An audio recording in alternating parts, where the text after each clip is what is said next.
Welcome back, everybody. We're about to dive into our game of the week between the one-on-one H2K and Gambit Gaming. They're still looking for their first win of the summer for Gambit Gaming. We're going to start by taking a look at the lineup for both teams, starting off with H2K as they are on the blue side for this one.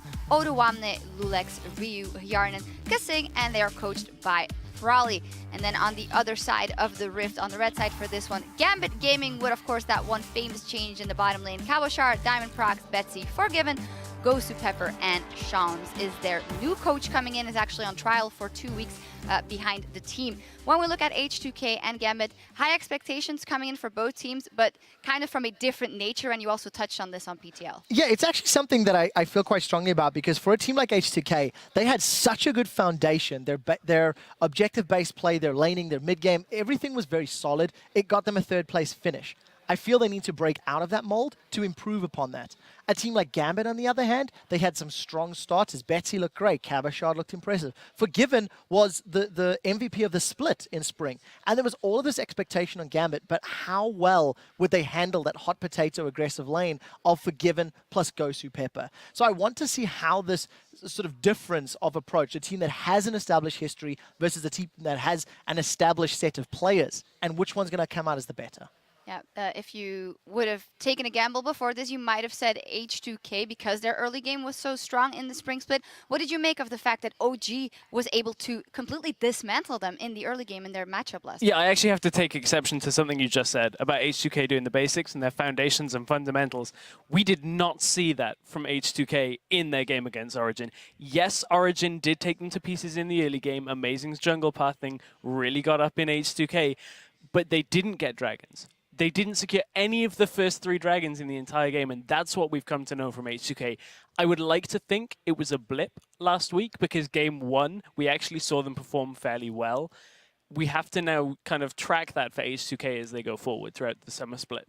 All right, and then on the terms of the time, on the side of Gambit, rather, as you said, about building up that new style versus elements, we did see that they mimicked kind of the game that SK Gaming did. With Forgiven on the side of Gambit, what route are they going with? I expect a little bit more of the same. I think when you've got such a imposing player in Forgiven, and you've got a set of players that do like to get aggressive. Kaboshard, Diamond, Gosu, Forgiven, they all want to play as far forward as possible.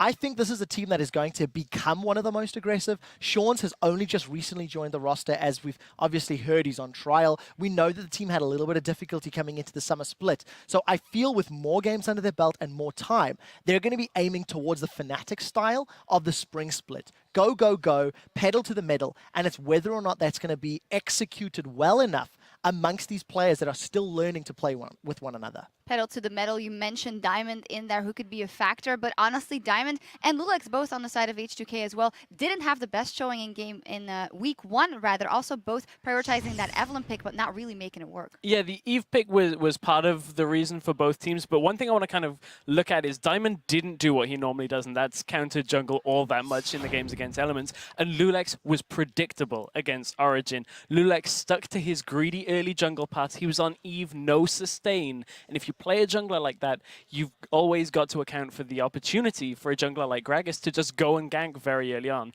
And that is what Origin did. And I wonder now if Diamond can look to counter jungle, that might be exactly the same as what Origin were able to do to H2K last week. And I want to expand on that. Not only did we not see an impact from the player decisions as far as using their champions, but there was a lot of discussion and talk about itemization, about whether they're building to counter their opponents correctly, whether they're building the right jungle enchants, describing again on the pathing route, why were they not doing what they were doing? Because it felt like there was better choices to be made. So we need to just see if it was first week jitters or whether it's just customizing yourself to Evelyn, a champion that has just all of a sudden become almost a top tier pick because of how much emphasis there is on banning other junglers out of the pool. Yeah, we'll see how highly contested she is in this pick and ban phase, and things are ready to go on stage, so let's hand it off to the casters and get into that game. Thank you, Shocks. We are just about ready to get this one underway. This is our game of the week, guys. Remember, H2K taking on Gambit. But between these teams, to start things off, Grapple, we've only got 1 win on the board. That's H2K taking down Rocket.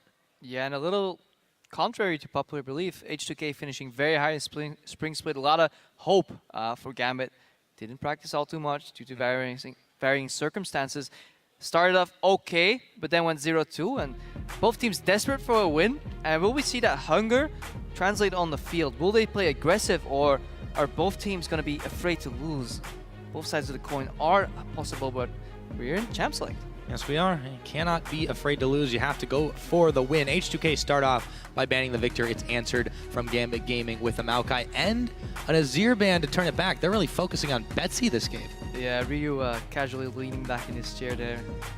They're banning out. They're shooting himself in the foot. He's losing his mid laners.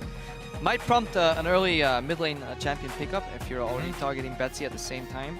Betsy usually doesn't get too much share in Gambit's farm pool. The later parts go mostly to Forgiven. A lot of it went a lot to Cabochard. So Betsy doesn't get much resources to work with within the Gambit lineup. And on top of that, gets target banned as well. And then the last ban here, Lucian coming out, typical target ban into Forgiven. Forgiven gets rid of the Sivir himself. Champion he doesn't fancy playing all too much. We saw him speak highly of Ashe. Said it was a fun champion in the feature. We saw on the Queen of Failure earlier. Maybe. We'll get to see it. Who knows? I mean, Gambit are taking their time about this ban, though. This last one that they've got. But go back to Betsy for a minute. I think he's going to be in a little bit of trouble because not only are the two champions he's played already banned out, yes, he also has a very, very low kill share on his team. He doesn't really get involved as much as some of the other ones. He's actually ranked 8th among mid laners for as much damage he does as a part of his team. I mean, part of that you have to attribute to Forgiven being on the squad, but still. Ryze is now banned away. They just don't want to deal with it. Vice versa, Odoamne is actually the top laner who does the most damage. Now, what is H2K gonna do? Are they gonna first pick a mid laner? They don't have to, because they can leave it for the middle rotation and put the pressure on Betsy. That way, if they take away one of his champions, either if he feels uncomfortable with these little champions, he might actually pick early in the Gambit draft, reveal his mid laner, give Ryu the counter pick, even though Gambit has the purple side. Usually 5th pick is counter pick mid lane in most of the games, but due to the way this ban phase played out, Betsy might actually be forced to take an early pick. That's a bit of a hover. And Thresh, opening Thresh with Alistar open? Yeah, there's a lot H2K? open here too. Hello? All the junglers too haven't been banned. I mean, there's a lot that left on the board. Gambit, you know, Diamond Prox had a few interesting jungle choices last week. I think he's going to go a little bit more standard this time around. Not surprised at all to see the Gragas if they do lock it in. And Caitlyn, we may or may not see that. That was what Forgiven would default back to when his favorite champions were banned away or taken. But they don't have to pick this first. Yeah, I want to reiterate on that part where Lucian ban, you used to ban Lucian and Graves, but Graves has fallen so far out of the metagame that he's basically banned without even entering Champ Select, and then Lucian rid of it. And as you said, he used to resort to Caitlyn a lot. He's not afraid to pick it early because he played into anything with a similar style. Gragas, slight nerf on him, but still there. And I believe Lulex actually used to favor Rek'Sai over Gragas anyway, so I don't think H2K will be mad about the way this draft went down. Betsy going for Lulu, he has played that in the past. Passive mid laner, utility focused, and if you look at the way Gambit plays and the way teams with Forgiven played, I think that's quite alright. Betsy adding utility to the two carries in his team, double threat coming out of Cabochard and Forgiven rather, and just taking a bit of the back foot. I like it. I think it's a decent pickup here for Gambit. But as we said, he reveals early, unless it's a top lane Lulu. He already reveals his pick, even though he's on purple side. Yeah, a little curious there. We'll have to see what H2K end up answering with for themselves. I mean, now they can still go for that. Let's pick first blind on the mid lane because we've narrowed the pool so hard. Is that what they do? Not sure yet. Lulex has favored the Rek'Sai a little bit. If they take that and Kalista, they do. I like it. Pedal to the metal. Telling Forgiven, hey, if you want to lane 2v2, we'll take you. Kalista Thresh coming out of H2K. Thresh makes up for a lot of the weaknesses in Kalista. If she gets targeted or locked down, the Lantern comes out to save you. And you can even put the Lantern down first, then use Fate's Call. The tether will not break. Throw Thresh backwards, and then you can immediately click the Lantern and chase your own ultimate. A little bit of a neat trick there on the Kalista Thresh lane. And Forgiven, he's gonna take the fight. Caitlyn does outrange Kalista pretty hard, but the Ashe coming in, just like he said in the feature. Yep. Seems he was telling the truth there, Crepo. He does like the Ashe. They'll also go ahead and lock in a Fizz for Betsy. Arguable flex. Fizz top works, Lulu That's top true. works, Fizz mid works. We've even seen a jungle, but there's a Gragas, so forget it. Yeah, who knows? Teams might be switching it all up. I expect the Fizz to be top, and I expect the Lulu to be mid. but expectations have proven to be wrong before. Time for H2K to give their final answer. Get the 4th and 5th pick in there. Rio will have to reveal his cards. Find something that could potentially work against both Fizz and Lulu. Still has the potential to counterpick or make a guess. Yeah. Playing. Well, you know, look who fell through the ban phase too, and has fallen all the way to this rotation. I mean, LeBlanc, kind of something that we just took for granted was going to be banned coming into this week. Yep. Not the case this game. Would not be surprised to see Rio pick that one up. Rumble, also a very strong top pick. H2K can just go very basic, very general choices and be completely fine, trusting their mechanics and their teamwork. Great point there, Pyra, actually, because LeBlanc totally forgot about it. Should have seen it coming in the draft since Victor's out, Azir's out. If Cassiopeia isn't prioritized too much due to the immobility, then LeBlanc's up, and then Lulu is a good pick into LeBlanc. We saw a lot of teams ban out Lulu, aiming for LeBlanc first pick, prompting the other teams to then counter-ban LeBlanc in return, and that's why we saw such a high ban rate on her. And so far, good draft from Gambit. Even though H2K targeted mid lanes, they gave Betsy a pick that he can deal, or in theory, deal with a LeBlanc in the mid lane. Oh! Okay, so this changes things up a little bit. We already saw Diamond Prox on a Volibear, and that means... I lied. Wait a minute. So I've got the puzzle figured out. Go ahead, go. It's a Lulu I'm not support. touching Da Vinci Code. Yeah, back to the old days. Or Gragas support. Okay, my puzzle was wrong. My puzzle was wrong. I was gonna say that Lulu went to support. Well, in LCS, it takes until 20 seconds on the timer, and then we'll fill in the puzzle. Goes to Pepper, formerly known as Edward, used to play Gragas support back in the day. I've never liked it. I think it's too binary. And yes, I was right with my puzzle. I was gonna say I don't like the Gragas support at all whatsoever, because I think Lulu will do even better. Even though I'm not a fan of Lulu support, would have still liked to see Lulu play mid, but then again the remaining support would be Fizz, and I guess with the options that they picked, Yeah. it's quite alright. So Betsy on Fizz. they have thrown a pretty massive curveball H2K's way. Betsy on Fizz is the most normal thing, but you know, enough about that. Before we hit the Rift, we're going to go ahead and take a closer look at this matchup that is sure to be a crazy one. On paper, their roster is actually quite strong. Like, you have Forgiven, you have Capashard. After first week, my goals didn't change at all. I just want to be the best. If they don't fix their communication, it won't be surprising for them to pretty much get stomped. We had this little to no practice at all. We'll see. Time will tell. 다음에 갬빗을 만나면 저희가 실수하지 않는 한 그냥 이길 것 같아요. If we don't make any mistakes, we'll win. Well, if there's ever a way to win a game, it's by not making too many mistakes. But Ryu, do not overanalyze that quote. He is confident. Clearly. And you'll need it to play into this Gambit squad that will be doing something very different this time around. We haven't seen Gragas in the top lane. Quite a while. I feel like Gambit was well on their way with a fantastic draft, or a decent draft, but then kind of decided not to. You know, Capashard actually did play Gragas top at least once in the spring split, No, but he played it. don't believe they won him. Played it, or he can play it. I've seen him play it many times in solo queue, so that's not an issue. But I'd have liked to see. I mean, why put the Gragas top lane when you can put it in jungle? When you have arguably the tier 1 jungler in your possession, why would you send it top lane to just play Volibear when there's barely any top lane champions banned? Boggles my mind a bit.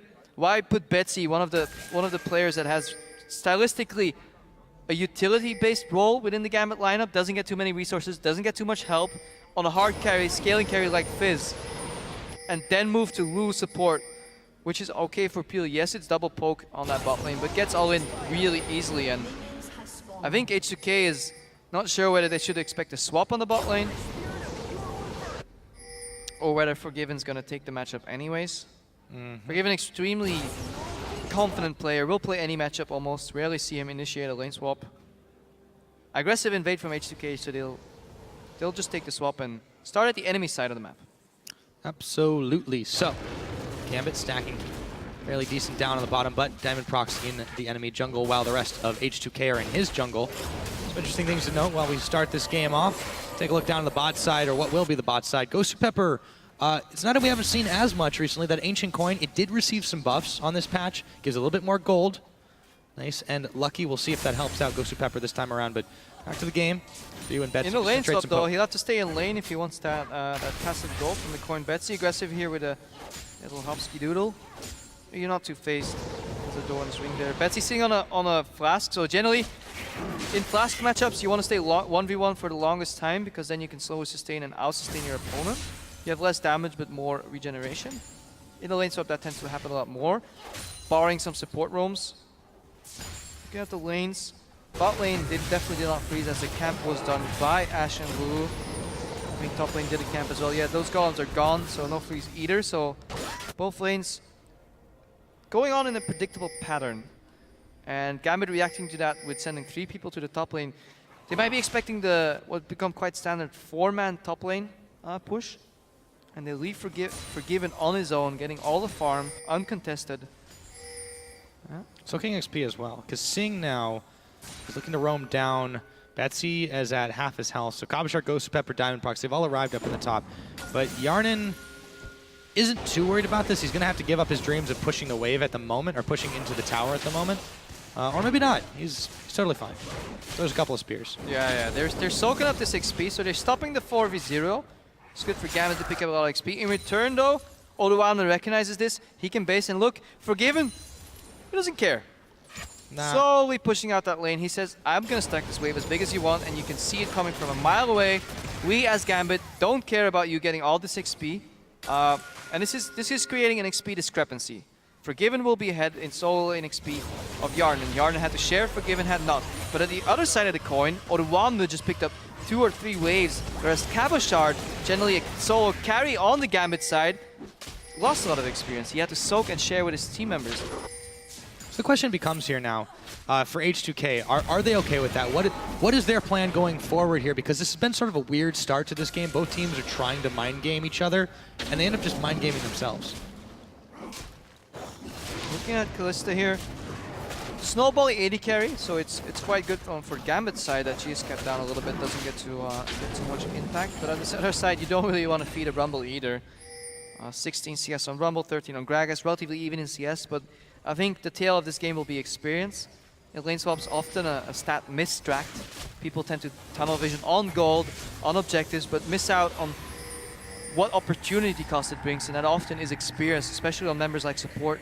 Ghost Pepper level 2, missing it to Kasing possibly. Nice to put that ward down, no Some sense of deep phase vision. checking. Yeah, and they're leaving Kalista alone in the top lane, and they want to slow down Forgiven's farm here.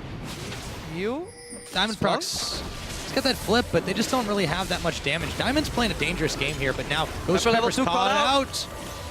Has to They'll be flash. Forgiven has pushed the wave into the bottom at the moment right now. So nobody picking up that experience.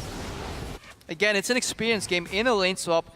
Denied 4, 5, 6 creeps on Odoamne in trade for Ghost Pepper's flash. So you're not trading objectives here, but you're trading cooldown, summoners, time spent. Everybody has to manage their resources pretty well. Very dynamic game, and it usually shows which teams are slightly better than their opponents. Yep, this is the situation. Here's Lulux. That prove that or not. Forgiven He was immediately uses his heal. He's burning now, forced to flash away. Ghost Pepper is there, and the teleport. It got cancelled on the top lane, so they're fighting in the top lane as well. So lot of Lulux, action. it stays a 2v2, and that's secured there, but it's a different kind of 2v2. Yeah, that is vital, because if you gank your top laner, you have the risk of getting teleported upon, but H2K was ready for that, and they cancelled the teleport. Big. Really, really big.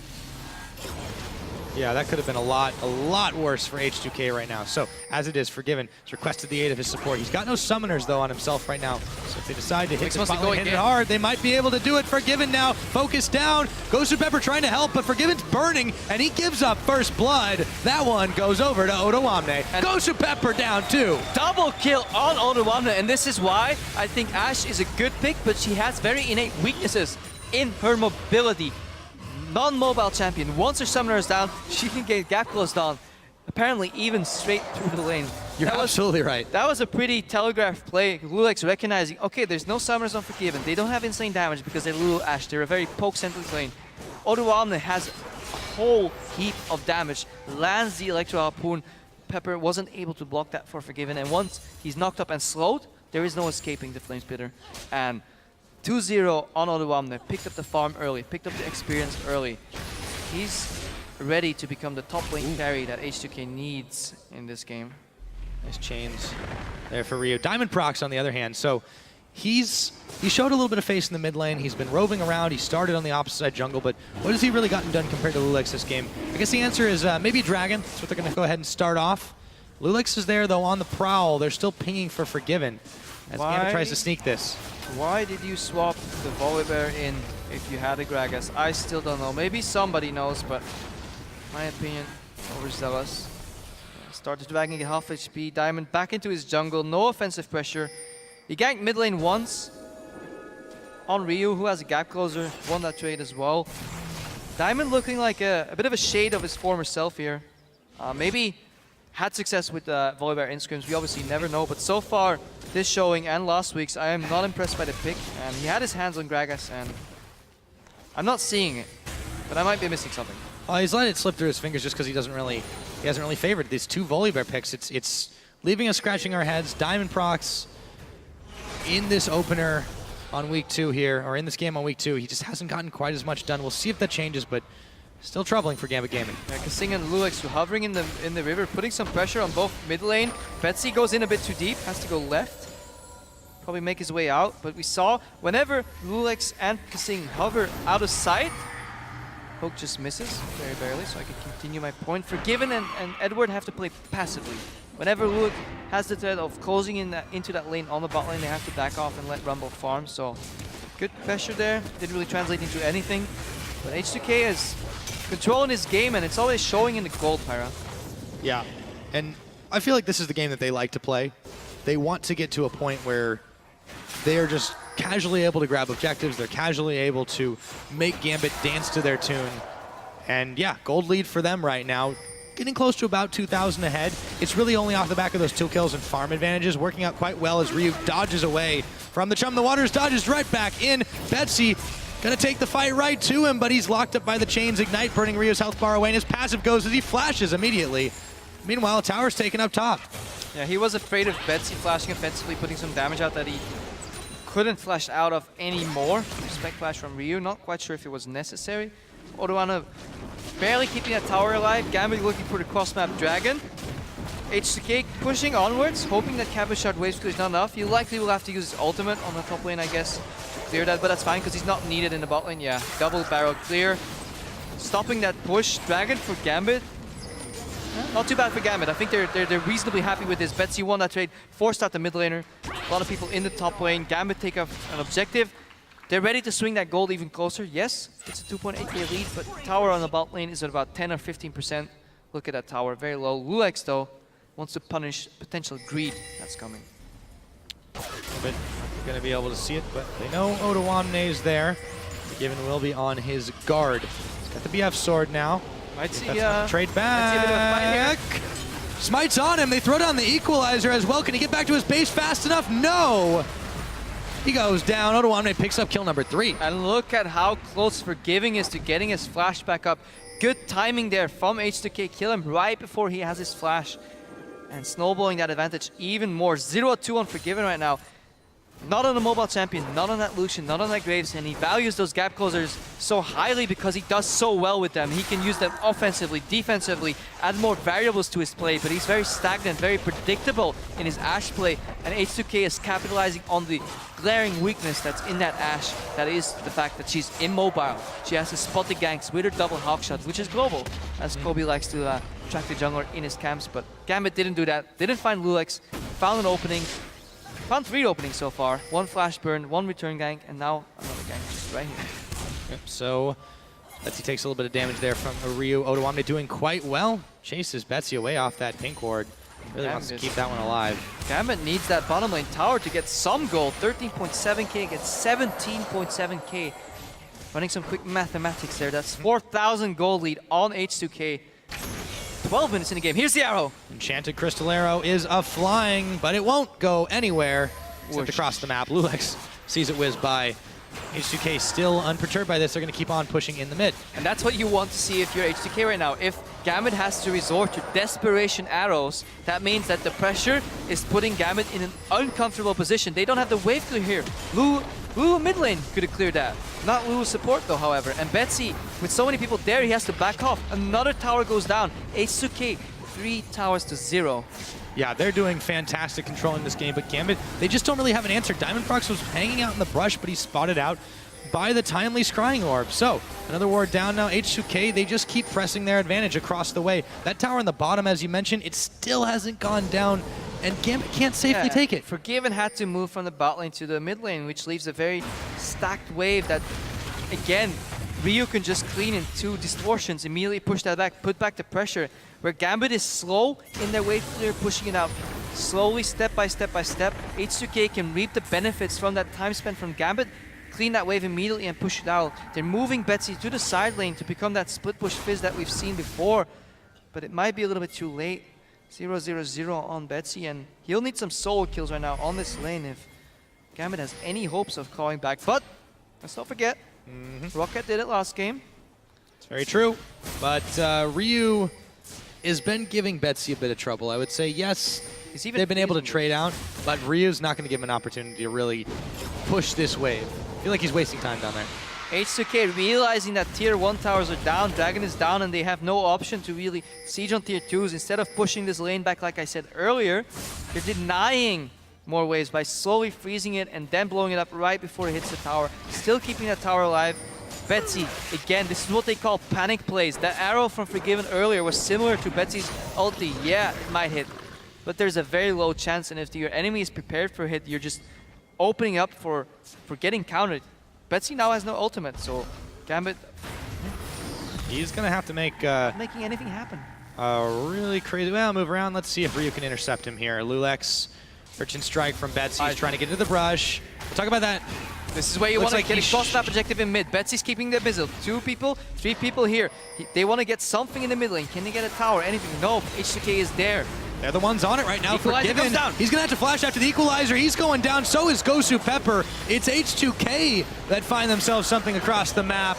Another kill for Odo Omne.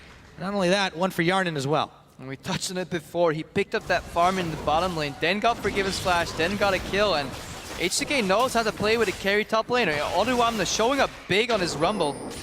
4-0-1. 4-0-1 is that score. Now, down in the bottom, Ryu still giving Betsy a bit of a hard time. Lulex is there as well. So H2K taking stock of the situation. They've got themselves 3 towers with that outer in the middle going down. Betsy can hold the line here. They're not pushing it, but now it might change. Betsy flash, or rather hook is predicted just a little bit. And Shum the Waters onto Lulex. Betsy's looking to finish a kill off here if he can. Wild Gross on him. Kasing, in comes the barrel as Cabochard picks up a kill. Diamondprox, meanwhile, in the brush, duking it out with Yarnin. Betsy will find Ryu, and Gambit have gotten back into this one with a double kill now onto Cabochard. That went about as wrong as it could for H2K, and I think a little bit overzealous by Kasing, wanting to show that he could predict Betsy's dodge pattern. Flashed in aggressively on that tower. Not quite sure why, but Gambit did a really good job capitalizing on that play. Barrel was good as well, and just 3 kills here, and they just got a little bit more breathing room, but even after getting 3 kills against 0, they're still 4,000 gold behind. But this is actually exactly rather what they want to look for. They want H2K to put their hand a little bit too deep in the cookie jar and then close it. Yeah, instead it was H2K's fingers. They got closed on that cookie jar. Here comes Dragon. It's respawned here. Gambit, though, are waiting for Lulex. Diamondprox chasing him down. Yeah, doesn't quite clear the Rek'Sai down the low. Rek'Sai is like a T-Rex. You don't move, she might not see you. If you take 1 step, you're spotted out. The Dragon, however, has not been started up just yet. Too many H2K members here. There's a teleport available for Odo Omne, even though he's off up in the top lane. That's an advantage over on Cabochard. He can't afford, well, he can't really get involved if he goes up top. And if there's one champion you do not want to start a Dragon contest or fight against, it is a 4-0 level 11 Rumble with a very Magic Pen focused build. He has the Soak Shoes, he has the Abyssal Scepter finished just now as well. He has so much magic resistance reduction and penetration, rather, and he will blow up carries. I don't think anybody on Gambit's side has even enough magic resistance to come out positive. No, and that's a real problem here for Gambit right about now. So they're going to just back off, play it safe, give the Dragon over to H2K. That's only their first, so they do get that stat boost available to them to match Gambit's and hopefully make a little bit more use of it. Odoamne, though, he's having a field day on this Rumble. 4-0. It's just a crazy score to start out, but this is the guy. I mean, Odoamne has the largest share of damage for a top laner on any team in the European LCS, and now we know why. Yeah, I'm just quickly double checking. I think Odoamne is dealing true damage to every member on Gambit right now on Magic, and look at that Flame Spitter. Yep, throws down the equalizer's not going to connect, but Ryu says that's just fine. I'll clean it up. Grabs himself his first kill, and Diamond Procs just knocked away from it all. When a Rumble at this point in the game is dealing true damage to you, you don't want to fight, but Gambit's only way back into this game is somehow getting a pick, getting somehow a fight, because all the pressure is on H2K's side right now. Gambit will look to try and reverse that, but all starts with maybe getting a pick. Diamond Procs just can't catch the Rek'Sai. Well, she just tunnels out every time. Gambit still Even trying to has this tier 2. Arrow prompted and ready, but if it connects at any distance greater than a screen, it gives H2K enough time to poise and get ready for the fight that they're inevitably going to win anyways. If it connects any slower, the stun is not going to be that high, so a bit of a catch-22 here for Forgiven. Really hard to use that arrow. In the worst case, Kasing can even take it and get Fate called out and just survive it that way. H2K looking to roam between the lanes. They don't want to give an even fight against Gambit. Just uneven numbers, make a pick in the rotation. Let's take stock where the game's at, though, because we're approaching the 20-minute mark in about a minute and 15. Then Baron will become available, but H2K, they still got this solid lead. Kasing still trying to scare him out with the Lantern toss out. Looking at the 280 carries, because this was, we did see the lane swap from H2K, but I don't think it was for fear of Ashe this time around. Forgiven, 0-3-1, he's not really been extremely effective on this Ashe. He's been able to wave clear, and that's about it, to be honest. I'm not quite sure what prompted it. Could have been a predictive lane swap as well. Ashe Lulu is a very poke-heavy lane, but Hjarnan and Kasing are not afraid to 2v2. They came out with some bold statements as well, thinking they were amongst, if not the best, bot lane in the scene right now. Haven't really had the opportunity to show that too much. Forgiven obviously wasn't afraid to play that 2v2 because he went down bottom with Gosu Pepper, but lanes didn't happen. H2K macro, a very strong macro level team, has a really good 10 to 20 minute spike into the game with a lot of objectives. Not quite this game because they took all their objectives before 10 minutes. Yeah, and Gambit on the other side, I feel like is a team that's still struggling to kind of find its new identity with Forgiven. You can't afford to make these mistakes and give up these objectives to a team like H2K, because even if they, arguably underperformed, they definitely underperformed last week, they will not so easily give those kinds of things up. And Gambit is finding that out the hard way. Yeah, I'm still so curious why Gambit decided to change up their draft. They had the makings of a good draft. They had the Lulu into the LeBlanc matchup in the mid lane, decided to switch it to support. They had the Gragas jungle, decided to switch it to top. They didn't have the Volibear, which I would have liked to see kept that way. Picked it up anyways, went for the mid, and it's not working. No, it's certainly not. 0-1, he's really not been involved in much. Equalizer thrown down, and Gosu Pepper forces the flash away from him. Fate's call, Kasing, the slingshot doesn't connect on the hook. In comes the arrow. It's going to ping Lulex in the back of the head, but can't really get there in time to do anything. Another tunnel from the Rek'Sai and a Prey Seeker parting shot. It'll mean that Gambit gets nothing off of it. Yeah, Gambit playing so passive that H2K has a hard time finding an opening. Getting a little bored. He's going to burn his flash to get away from the Chum of the Waters, and then comes up again. With a Mimic Distort. Gambit's doing what they can here, honestly. H2K is not snowballing their objective. At this point, you do not want to trade your Equalizer for support flash. As juicy and as inviting the opportunity may look to equalize the support in the jungle, if you have an idea that he might have his flash up, it's not worth it. Because it costs you the tempo. You can use that Equalizer to set up for a potential dive, because you have enough damage to pull it off. Put it on his back. No ultimate this time. Oh, there we go. Diamond was able to get the flash and the knock-up. They will shut down Odoamne, some much-needed gold over to Cabo Shard. So Gambit grabs a little bit back for themselves. H2K looks like a team that's not used to playing with his lead right now. They're a little flustered. They want to snowball it, but they don't really know how. Odoamne is in the enemy jungle alone, getting picked off. Not respecting any wards. You could call it bold. I think it's overzealous. 4v5 right now. Looking for hooks. Ryu's looking for a flank. this is not the calculated H2K that we've seen before. A little bold. A little bit, indeed, maybe a little bit panicked as well as Gambit are forced to back away. Now in comes Ryu. The teleport is up. Yep, looks like he might have missed that combo, but Double Lulex knockup. won't. There we go. They managed to get that one, but Big Earth comes out to make Lulex turn back. Diamond Prox now healed up, but he's going down to Yarn, and they've caught Cabo Shard on the line. The Fat Man makes a big target as Otoamne is picked off. We've got another double kill coming in for Yarn, and Betsy will take down Otoamne, and that's a triple kill. Betsy and Gosu Pepper limp away.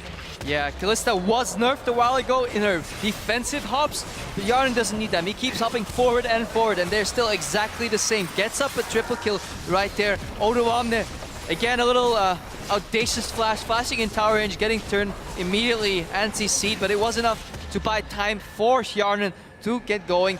Blade of the Ruin King and Renon's Hurricane finished already. Whole heap of damage. Whole heap of damage, yes indeed. Let's watch that again, take a a look little at that. slower. So things to watch out for this fight is Lulex double knockup that's about to come in here. Rio misses chains, but it's zoning chains. Either they hit or people are forced to walk into Lulex. Double knockup, good. I want to keep my eyes on the Yarn here rather, see what he does. Closing to Sing. Good play on Diamond Prox coming in right about now.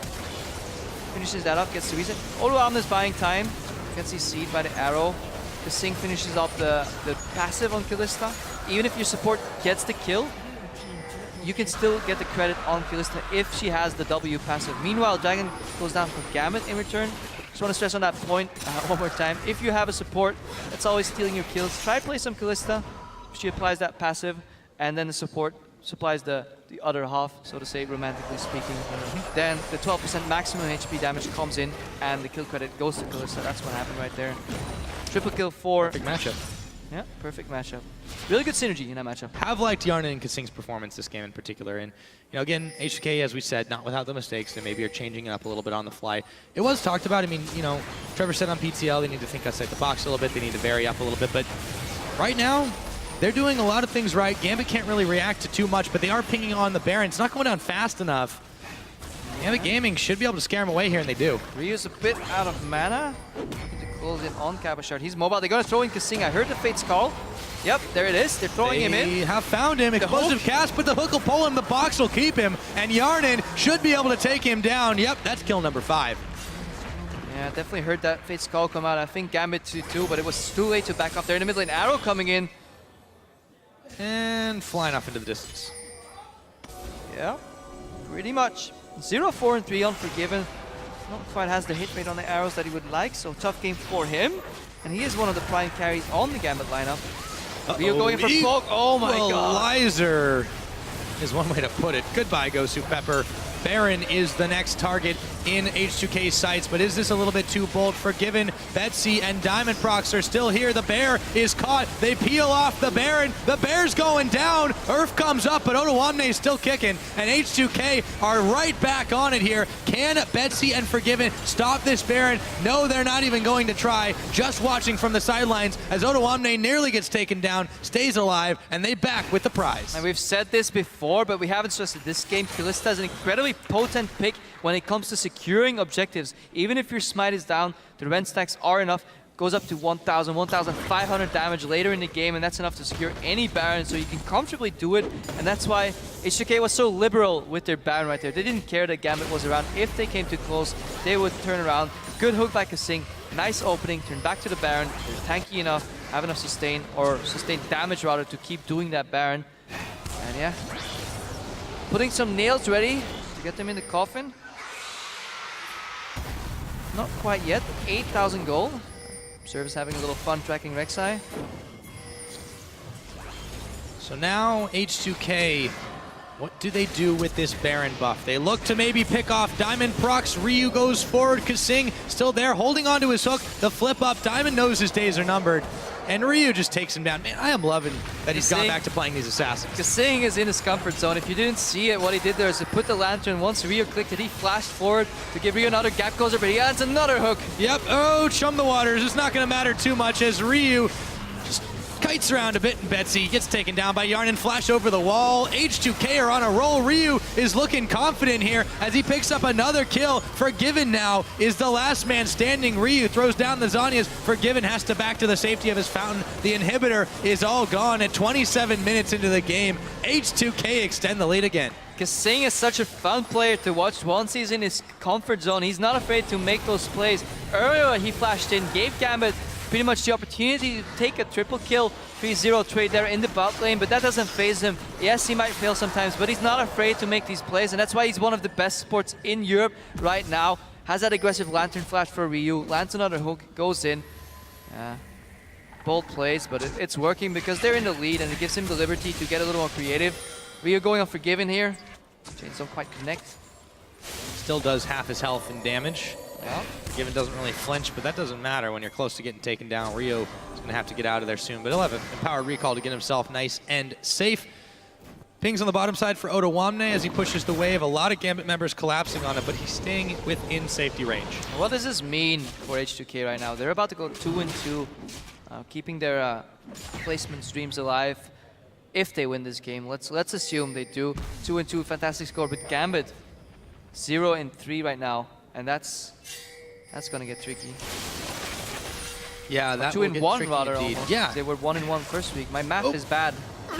one thing I've learned is never do math on a cast. Never do math in the cast, because if it's right, people won't mind, but if it's wrong, You'll never live it down, of course. H2K continue to push in the top side. Not much Gambit can do about this as Ryu zones Diamond Procs and Forgiven away. Looks like they might be setting up for the coup de grace. Gambit Gaming on the defensive yet again. Dragon's a minute away. H2K have options.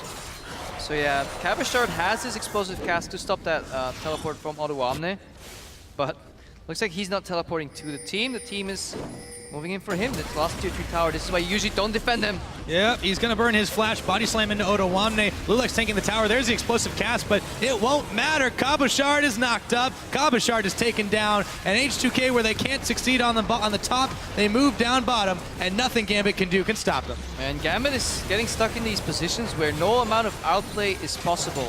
Once that fight starts, there's a 0.1 chance for Cabashard to survive that, and it would require monumental screw-ups on H2K's side, and that speaks to H2K being so good as a macro side. They're laying down the equalizer, bit of a zoning equalizer. They could take the tower, but they want the kills. They're bloodthirsty.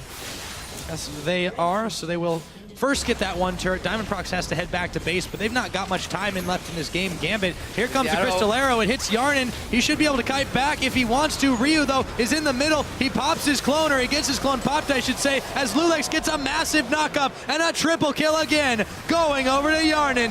That is going to be yet a quadra kill. The Nexus turrets melting after all of that. The pressure was just too much, and H2K are knocking on the door. 30 minutes into the game, they have managed to take down Gambit Gaming and open their split at 2-1.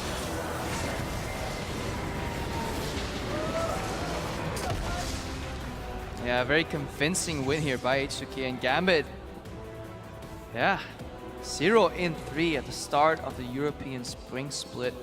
Definitely not a place you want to be in. We've seen teams come back from this before. Elements have started split 0-4 and came back. But what else can you say, though? H2K, they seemed a little off their game last week. They still came out 1-1. Over this Gambit team, though, they made few mistakes, capitalized on whatever they could get, and basically just rolled over Gambit. Yeah, and that man right there, he was happy. Ottawamne, what a stellar performance on his Rumble. He said it before in an interview, he used to play a lot of tanks, defensive. He was the rock his team needed to rely on, but yeah, they trusted him enough to open up his champion pool. He bought the Rumble, not the first time. He did well so far on pretty much every game I can recall. And yeah, at one point, I can't stress this enough. He had the Sword Shoes, the Abyssal Scepter, and the Haunting Guys. That's roughly, if I do the math correctly, and I think I do, that's 50 magic pen / reduction if you're fighting. So you reduce 50 magic resistance of your opponent. I checked it in game. At that point, none of the Gambit members had over 50 magic resistance, which means essentially Ottawamne was level 11 and dealing true damage on a Rumble. That's a lot of damage. And we saw how that snowballed later in the game as he was First, he popped his equalizer and Ghost of Pepper managed to flash out. Later, he didn't even have the chance to flash anymore. Immediately roasted on that barbecue, and stellar performance. And Lulix as well gets that Rek'Sai. We saw it last week as well. He doesn't want Gragas. He wanted Rek'Sai over Gragas. Got it this draft anyways, and we saw why Rek'Sai, she was banned so often. Yeah. And this was a much market improvement over his Evelyn performance. Yes. I mean, that was just back to the Lulix I think everyone expected, back to the Lulix that we know. So everyone on H2K did their job exactly the way they needed. I was really, really impressed also with the bottom lane, the Kalista Thresh combo. You mentioned that fun combo interaction. It worked out really, really well where they were just slingshotting. Kasing didn't land every single hook, but he didn't nearly need to. You landed enough. He landed exactly enough. More than I did. There you go. Day. But yeah, that's good interaction. And with Kalista, you obviously want that ranged component in your support.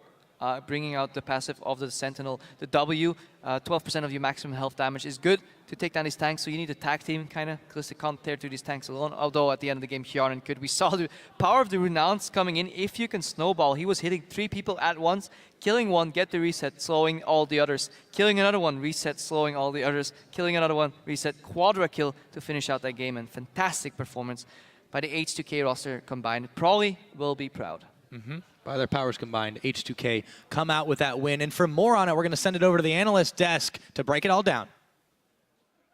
Thank you very much, Pyrotechnics. H2K setting things straight after that loss versus OG in their second day last week, in the early game they had a pretty hard time. They decided to go back to what they know. For sure. I mean, I called Trevor out a little bit for his comments on H2K in the beginning of the game. There's H2K, back on form. It's exactly what they needed to do in this game. Fundamentals came back.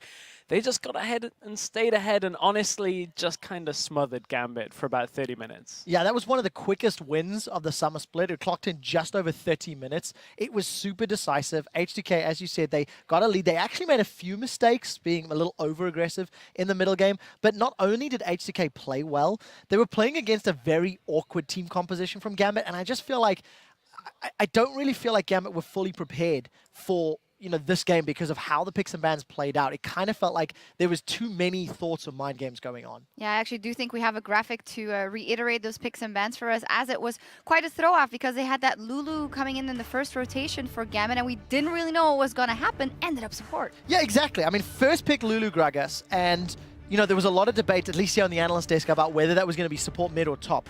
And as the rest of the draft plays out, all of a sudden, the #1 jungler in many people's eyes, Gragas, goes top lane for Cabochard. And I don't think it did really anything that game. There's 1 or 2 knockbacks on those barrels. Whereas on the other side, H2K have got this super, super strong mid-game team composition. They want to fight, they want to be aggressive, and they want to be in your face. Seeing Oduomno on Rumble was fantastic. I still consider him a primarily tank player, but I think his Rumble was fantastic. He got fed early, and he helped close the game out. And I was just very impressed with how H2K played their comp, and a little disappointed in Gambit. I don't know if this is just settling in with the new coach. I don't know why you would put a Lulu support when it's first pick, why you'd put a Gragas top.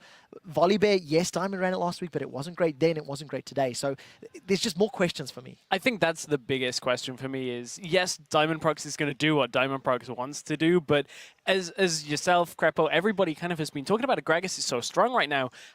I struggle to see what Volibear does that Gragas doesn't. If you're looking for single target displacement, you can do that with his ult, more mobile.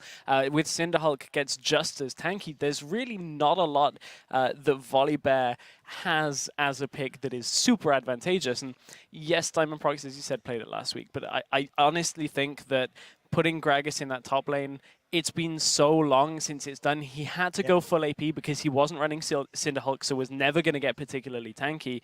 And it just left Gambit in such a horrible spot. Fizz gave them no wave clear either. Gragas couldn't do it either. And I also just want to quickly add that because of the picks and bans and then how the early game played out, H2K got a lead. And when you think of a player hitting skill shots and you think of Forgiven playing Ashe, I was quite excited to see how he was going to handle the champion. We actually watched in the Ashe feature earlier today. And Gambit fell so far behind that almost every Ashe arrow was a Hail Mary. Almost every was like, please make this work. Please help us get him back in. And it missed a bunch of times. It was not opportune. It was one team fight that led to kills. Yeah, absolutely. And it all comes down to, I think, also being under pressure to find footing in that game, just shooting those arrows. And in general, why not work on your fundamentals instead of trying to come up with a pick and ban phase that might be surprising to the enemy? You have to master it yourself and maybe get those relationships, those new relationships within the team going first for Gambit. Yeah, I really agree. I think focus on coming to grip with the fundamentals and the basics before you try to redefine the meta with picks that we haven't necessarily seen work for other teams. And it's not just the basics, it's Forgiven. We've talked about how he changes the entire team.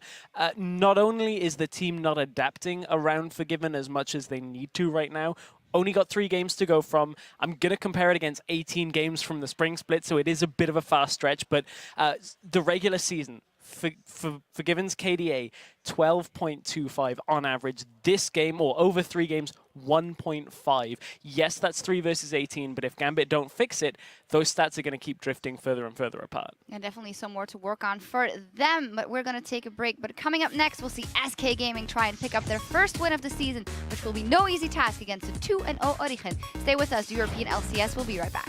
I say Origin. Don't forget to type in, to be positive, to give information. So just keep on, and we will win, okay? Good luck, guys.